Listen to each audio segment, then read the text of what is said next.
Hello, everyone. Thanks for joining us. We're here today with Cliff Goins IV. Cliff has been fascinated with the big idea of creating generational wealth via entrepreneurship since his early 30s. In his new book, Minding the Wealth Gap, our playbook to close it together from Broadleaf Books coming in April, he explores the economic, political, and social forces behind the staggering $15 trillion divide, and more importantly, the people and strategies actively working to close it. Cliff is an investor in private companies.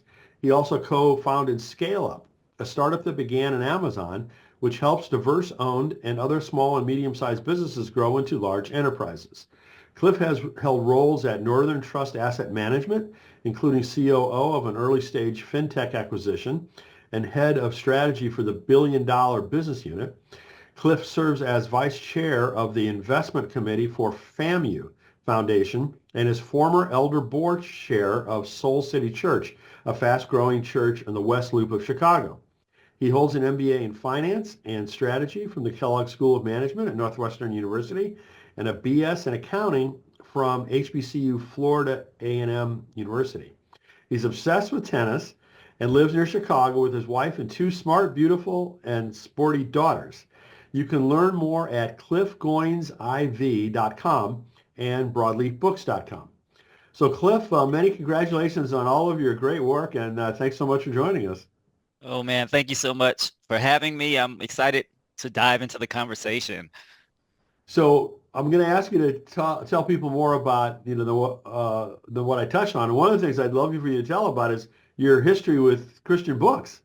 Oh, sure. So I am a Christian book, Christian retailing expert. No, back in the day, back in my younger days, a friend and I had really it was his idea, and he dragged me along. But he had an idea about a Christian personal finance book series. And Mm. he comes back from vacation. He's all hyped up. He's had some quiet time. At this time he didn't have kids, so it's just him and the wife vacation. They just had a great time. And he comes back and he says, "Hey man, I'm gonna write a book." And I said, "That's great. You should do that. Like you would be great at that." And he said, "No, you don't understand. I have this idea for a series." And he tells me about the series. It's called Stop Digging and Start Planting. And he said, "I need you to write the first book."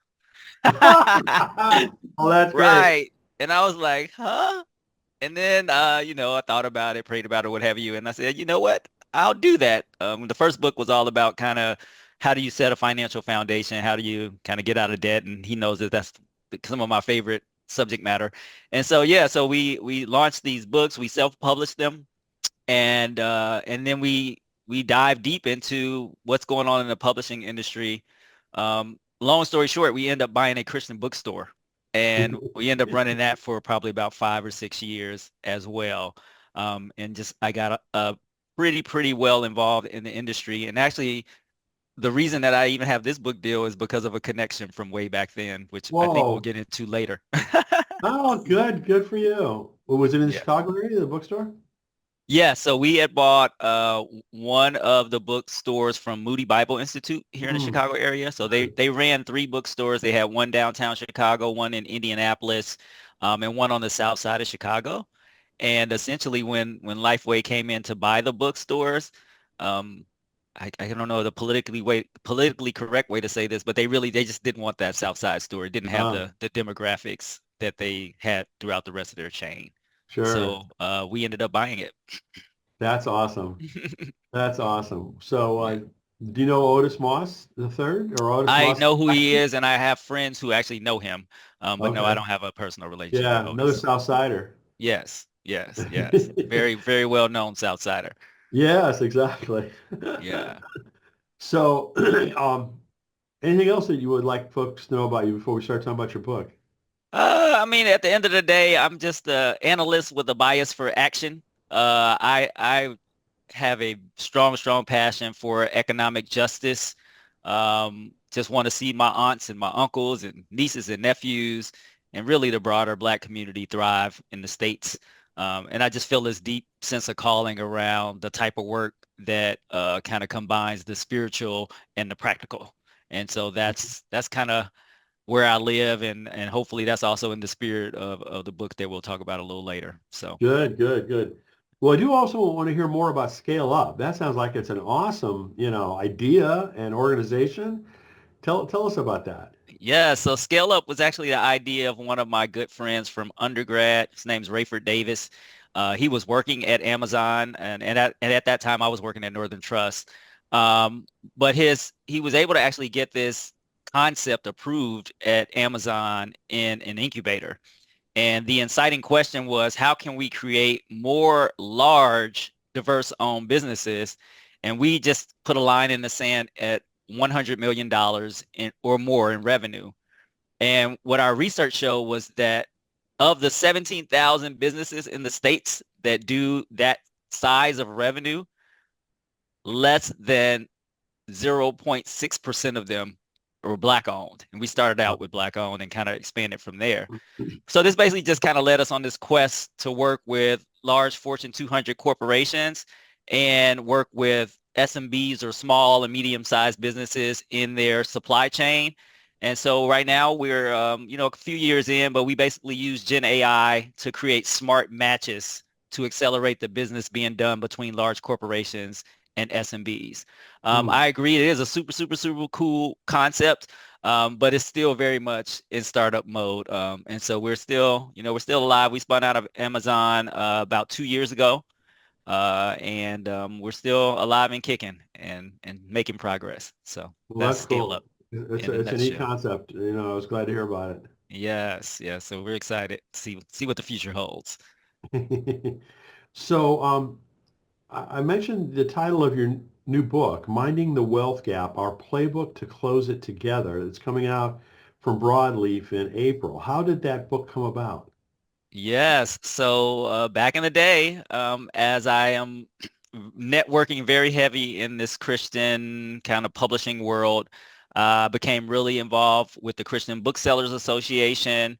I was writing articles for the Trade magazine, Hmm. and I was on the board. And so that I made a lot of connections. And Hmm. so one of my connections is a woman by the name of Adrienne Ingram. Oh, She's sure. she's No, an I know acquisition Adrian editor, well. okay, and a book agent. And she reached out to me in late 2022. By the way, like ever since I published my first book, Adrian's been trying to get me to write something, just off and on. But I hadn't talked to her in a while, and she had reached out to me kind of late 2022, and she said, "Hey, I just reread your piece on LinkedIn. I wrote a piece right after George Floyd, just kind of Hmm.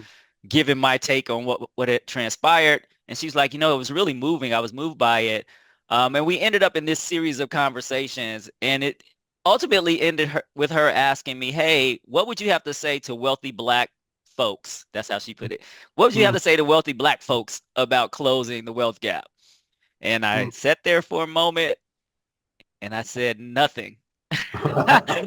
No, and I said, wealthy black folks cannot close the wealth gap. And then we went through a lot of yeah, but, yeah, but, yeah, but. And as we unpacked that, it was evident that we each knew that there were a lot of different black leaders who were trying to solve the problem. They were doing different things that would help tackle the problem, taking it from different angles. And while they didn't individually or even maybe collectively have enough resources to actually solve the puzzle, they are putting pieces together to try to solve the puzzle. And so within a couple of months of that initial conversation, she's like, write me a proposal, and I had a deal done in probably 2 months time. That's great. Yeah, yeah, Well, it was a super cool story.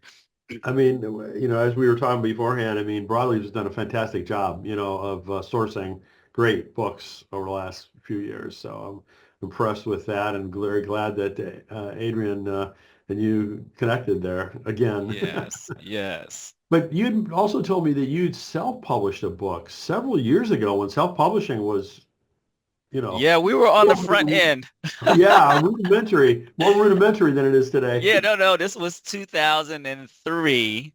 Uh, and part of our premise was, so we self-published these books, and so as you mentioned, I'm an MBA. My friend is also an MBA from a fancy school. And of course, when you're young and you're an MBA, you're like, oh. this could be a business. And so we actually tried to make a business out of it. We were probably a few years early. And we weren't successful in getting traction with that business, but obviously it ended up with us buying the bookstore. But yeah, we were early days in the self-publishing game. So I like we talked to in kind of a little bit of the pre-call, like I I'm really familiar with how it works, whether you're self-published or not published, especially as you talk about marketing and things of that nature. So, Yeah, yeah. yeah. Super fun experience. We hired our own illustrators, we hired our own editors. We had basically had to put the whole thing together from beginning to end. It was a lot of fun. That was actually a lot of fun. Yeah, I've led the self-publishing of 3 different books myself and loved it. It was really a Hmm. lot of fun. Yeah. So back to the new book though. You highlight the work of 9 different entrepreneurs and executives who are actively working to bridge the racial wealth gap in the United States. How did you select those 9 folks? Yeah. At the start, we didn't know who. Well, that's not fully true because my book proposal had some of these names in it, but we didn't know if it was going to be 9 people. In fact, the structure of the book on the proposal was actually not necessarily built around the stories as it's constructed today. Hmm. The idea originally was like, okay, we're gonna go, or we're me, I'm gonna go interview these folks, and then the story will kind of fall out, but I'll kind of intersperse their stories throughout. That was kind of the idea originally. Initially I was actually trying to go after some really big names in kind of the Black entrepreneurship, Black executive world. I won't name any of those names, but I will say that those efforts kind of fell a little flat, Hmm. unfortunately. Hmm. Though in hindsight, I actually believe the book came out much better, kind of going to these lesser known folks who are still having big influence. And so I really just started working my personal contacts. I started working my network. Some of the 9, like I said, I had already identified in the book proposal. For the others, it was a lot of like, hey, you should talk to my friend X who does Y. Hmm. Or do you know so and so? I think they would be great for your book. As I Hmm. started telling people what I was working on. And the 9 basically emerged from that process. And so I started calling them the gap closers. And then we just started kind of using that vernacular as I built the book out. And so, yeah, that's kind of how it came to fruition. So I didn't have a magic moment where I was like, okay, these are the 9 people. I had a couple of the people, and then I started talking to my friends and friends of friends to get connections.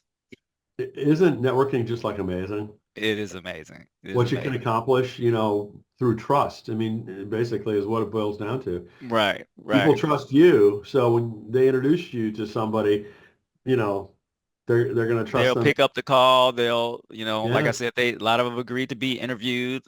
Some of them didn't, but it all worked out. I really do believe that. excellent, excellent. So we don't have time to discuss all 9, but and that's what the book is for anyway. So, but I mean, are you able to pick a couple that you could like share? Kind of the essence of what's in the book. Yeah, it's a super cool outcome of how the book is structured. That I always will have a couple of stories because all of the stories are super interesting. They have very little overlap, to be honest with you, and so it's kind of super fun. But the first person I'll talk about is this gentleman named George Fothery, who's out in LA and trying to make a big difference. You may or may not be familiar with the story of Bruce's Beach, but basically in the early 1920s, a couple by the name of Charles and Willa Bruce. Uh, they were basically forced out of ownership of a very successful and thriving resort that they had owned and operated. And they were forced out by their white neighbors who basically used their political connections to force an eminent domain action. Oh my goodness. And so Bruce's Beach is located in Manhattan Beach, Hmm. which today is one of the most expensive, most beautiful spots in greater LA, like literally right on the water. Okay. And today the black population in Manhattan Beach is a whopping 1%.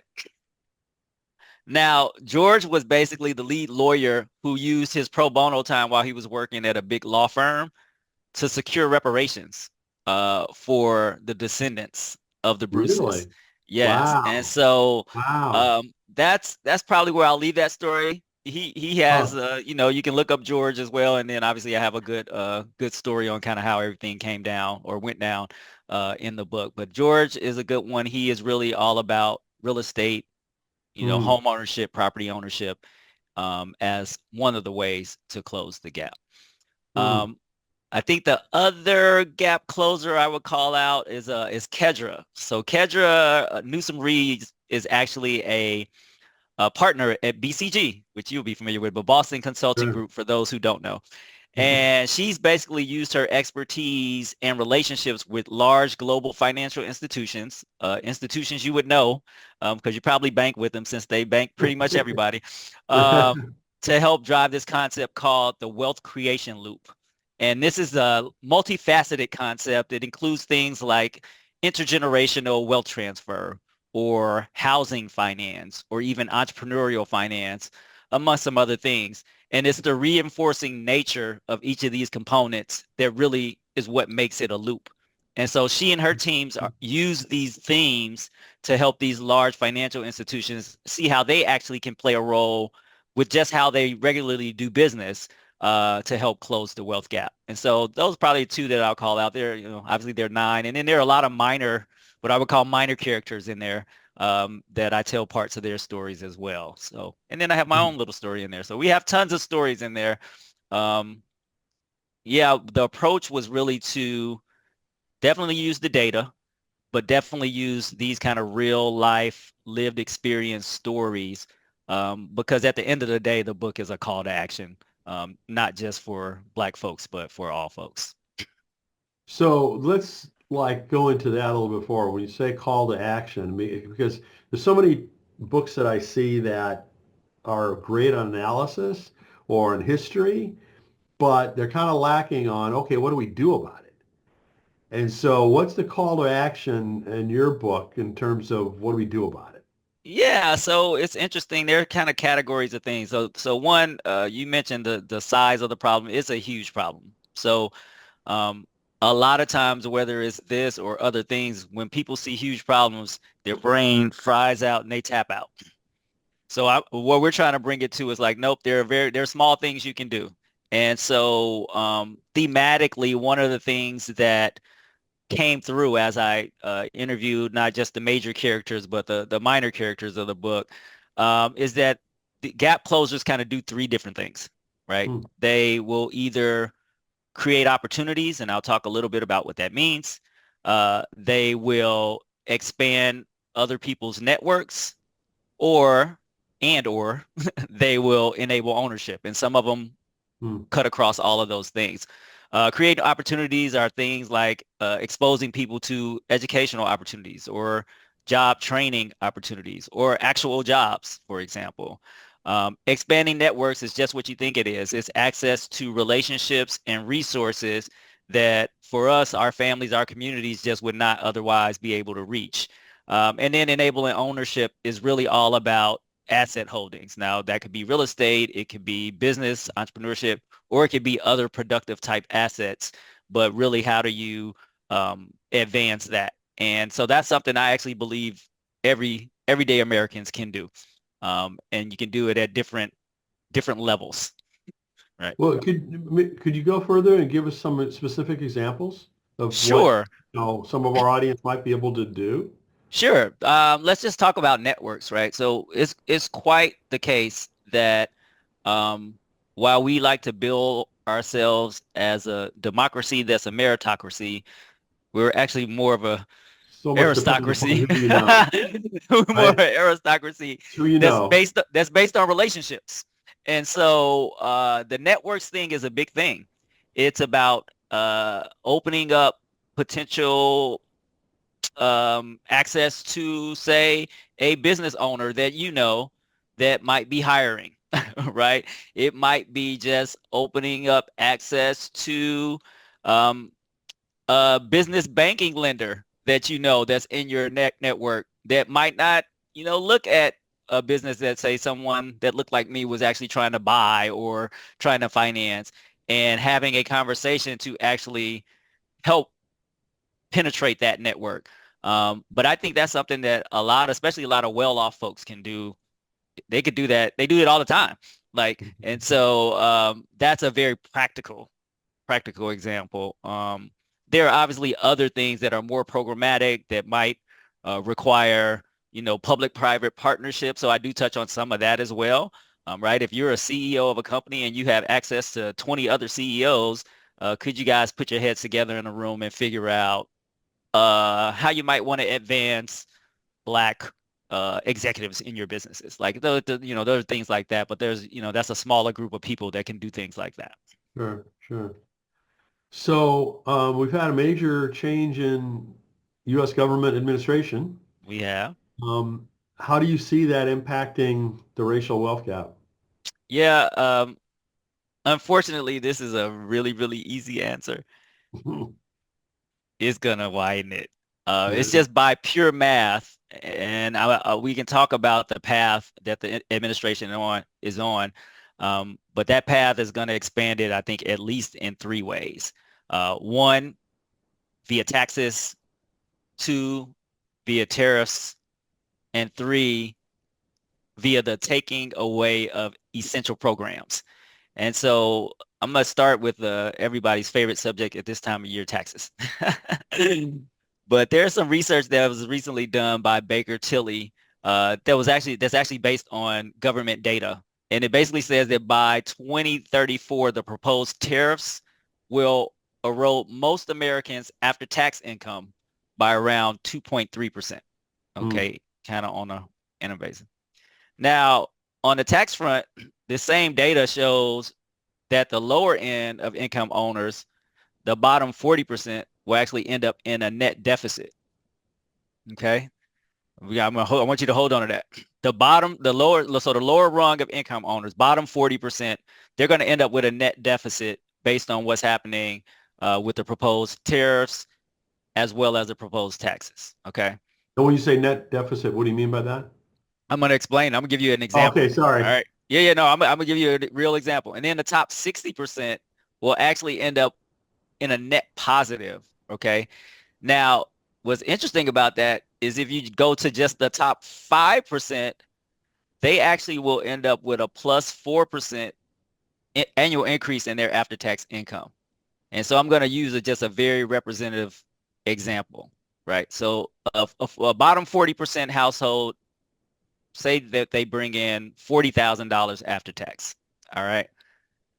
Basically, that $40,000 is going to end up basically being worth 39,840. It's Okay. $160.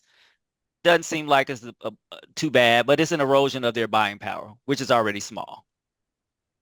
If you contrast that to a top 5% household, that household might be bringing in $400,000 a year, right? After tax. That $400,000 is actually going to turn into $416,000. Hmm. So $16,000 more on a dollar basis. So $16,000 versus a minus $160 is 100 times difference. So this is actual 100 times difference in your real spendable, investable after-tax dollars. And this is basically the expansion of the wealth gap in real time. And that's what's happening right now with what's being proposed. Um, Those numbers Go ahead. actually seem small to me. I mean, honestly, I think it's going to be worse than that because I It think, could be.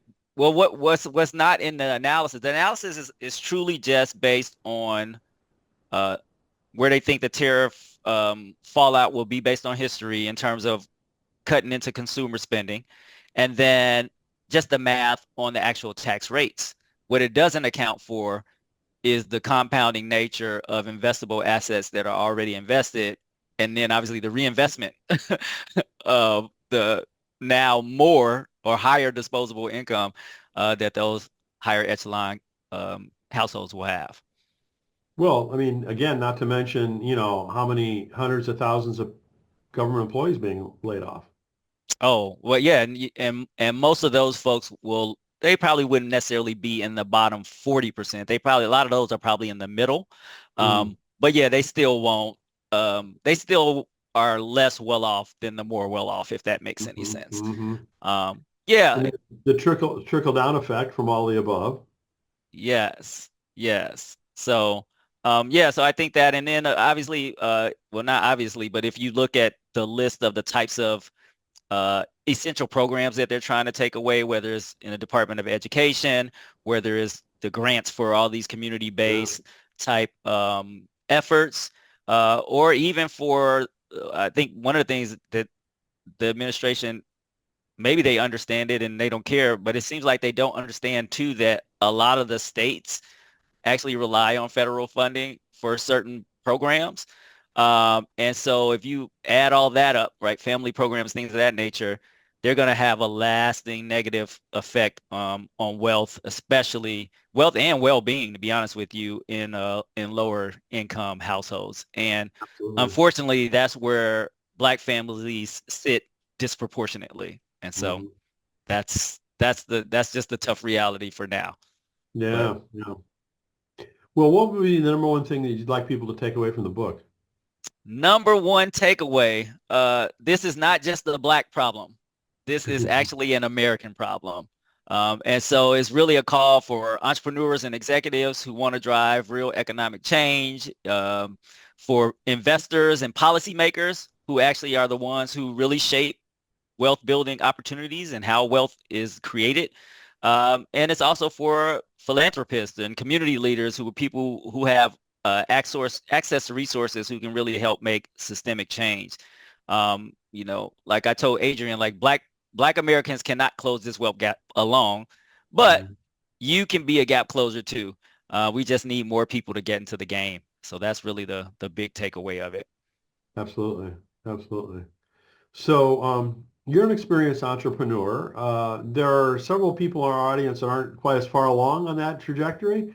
What advice do you have to folks who are just considering going off on their own? Yeah, so yeah, next to personal finance, this is my favorite subject. So this is great. Um, I actually have I don't know if it's a zag now because now a lot of people are talking about it, but my advice actually is to really explore ETA as an option, and I'll explain what that is. But there are essentially two paths to becoming an entrepreneur. One is most well known, is one that you've traveled a lot, which is, hey, I'm gonna launch a new venture. People now, because we uh, like to codify things, people refer to this as going from 0 to 1. So starting with nothing and getting to something, right? It's an exciting kind of high risk, high reward type path. It's the path we're on with Scale Up, but it's not for the faint of heart. How about that? Yeah. Um, but the path that I think is actually a little more appealing and practical for most folks is acquiring an existing business. Mm. We call this going from one to whatever you like. But it's an idea that has gained steam as quote unquote ETA, or entrepreneurship through acquisition. And Okay. so this is actually the preferred path I recommend if for people who actually have some interest in owning business, explore it. Mm. Mm. There's a wave of boomers looking to retire from businesses. Some research has shown that this might be as much as a $10 trillion opportunity of a kind of wealth moving. And so you're able to buy existing product market fit, meaning you already know that there are customers that are buying what that particular business is selling. And then you're also able to buy existing cash flow, meaning you can actually pay yourself from day one. And so, yeah, ETA, I'm big on ETA now. So, are there some hubs or companies that are focusing on that, someone who's interested can go, find out about opportunities? Yeah, so there's a couple of things you can do. One, there's a great podcast out called Acquiring Minds, Mm. where the whole thing is about people who are doing ETA. So that would be a good place to Mm. start. There's also a book that's called Buy Then Build. It's by a gentleman named Walker. I want to say Dybel is how you pronounce his last name. Those will be two good kind of starter resources just to Mm. learn a little bit more about what's going on. But I promise you, if you just Google ETA, you'll hit a couple of articles that'll get you up to speed real quick. So that's what I would Cool. suggest. That's very interesting and really a great sounding approach. Thanks. So what about for you personally? You probably don't just sit around, looking for something to do. You have any new projects coming out besides your new book that you can tell us about? Yeah, so it's funny, like generic product projects. One of the things I'm looking at is at buying companies, and so I have one company that I'm kind of negotiating a purchase agreement around right now, and have another one that hopefully will be signed under LOI for the uninitiated. That's letter of intent, meaning I intend to buy it, and the buyer may want to sell it to me. And so that's what I'm working on. And then on the book front, it's interesting. The book that I wrote was called Stop Digging. It was kind of this spiritual manifesto on personal finance. But it was over 20 years ago when I wrote it. And one of my friends actually reached out to me 2 weeks ago. And he's like, hey, man, I'm kind of flipping through it again. He said, it's a lot of good stuff in there, but it's a lot. And he said, no, seriously. And he's like, he's really encouraging me like, hey, you should really remix it and just make it more digestible for this kind of new generation. So I'm Mm, actually thinking about it. No promises, but he had a lot excellent. of really good points because he's like a lot of the topics are pretty universal and Mm, still needed. mm. And so looking into it, no Well, promises. I encourage you to do that. I mean, hopefully the momentum from this first book will help, carry through to make that happen. Yeah, that would be great. That would be awesome. Well, Cliff, I really appreciate you taking some time to join us, and thanks so much for all the work that you're doing. It's wonderful. I really encourage people to go check out the book. Again, the title is, let me find it again, um, Minding the Wealth Gap, Our Playbook to Close It Together. And you can learn more at Cliff's website, Cliff Goins, Goinsiv.com, and of course at Broadleaf Books. So Cliff, thanks again, and many congratulations on all your work. Awesome. Thanks for having me, Brian. I really enjoyed our time together. Same here.